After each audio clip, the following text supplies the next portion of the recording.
Ереже бойынша әдемі қызықты оқиғалар балалық шақта болады. Но онымен қоса дебильный оқиғалар да анда-санда болып тұрады.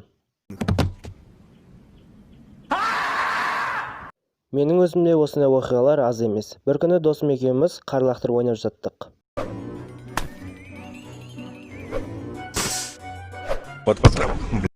Но бұдан шынымды айтсам түк те қызық болған жоқ. Сондықтан екі кішкентай девилдер кішкене қызық алғысы келді. Біз бір-бірімізге қар лақтырудың орнына біреудің терезесіне қар лақтырмақшы болдық. Әр тиген тура қардан кейін біз нинзя сияқты қашып тығылып қалатынбыз. Сосын олардың реакцияларын көршедік. Реакциялары қызық болды. Сосын біз күліп қашып кететінбіз. Осындай жағдайда бір терезеге тап болдық. Біз ол терезеге қар лақтырдық. Сосын ештеңе болған жоқ.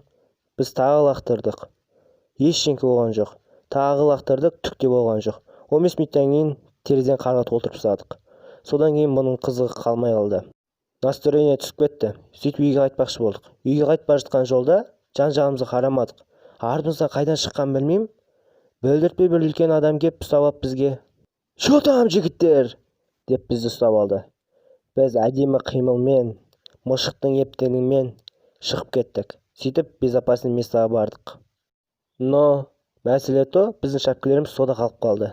Шынында мен 200%-ке сенімді болғам, ол артымыздан қолайтынына. Но бірақ мынандай болып қалды. О, шапкаларың үшін рахмет. What? Бұл не тағы? Бұлай бола ма өзі?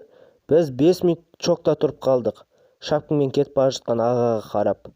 Біз 3 түрлі болып қалдық. Как будто біздің шапкамыз емес, біздің бір жанымыз алып бара жатқандай болды. Аға үйлердің артына кетіп қалғанда, біз өзіміздің бас киімімізді қайтаруға шештік. Бірақ қалай екен білмедік. Бірақ бәрінен жаманы, біз ол ағаны таба алмай қалдық. Біз әр подъезге кіріп, оның табан ізін іздедік, но бәрі бекер болды. Себебі табан іздері көп болды. Біз барлық үмітті жоғалтып, бізге үйге шапкасыз барып, таяқ жеуден басқа амал қалған жоқ.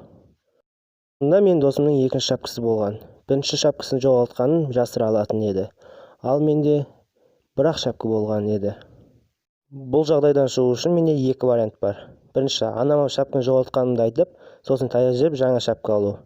Немесе шапканы жоғалтқанымды айтпай, сабаққа білдіртпей капюшон киіп бару. Тауып көріңізші мен қай вариантты таңдағанымды. Дұрыс. Күн жүз жылып келе жатқан кез еді. Жақын арада шапкасыз жүре беретін кезде болып қалатын еді. Күшті достар, болмайтын тірлікпен айналыспаңыздар. Егер видео ұнаса, лайк басып, канал жазылып кетейік. Келесі кездескенше.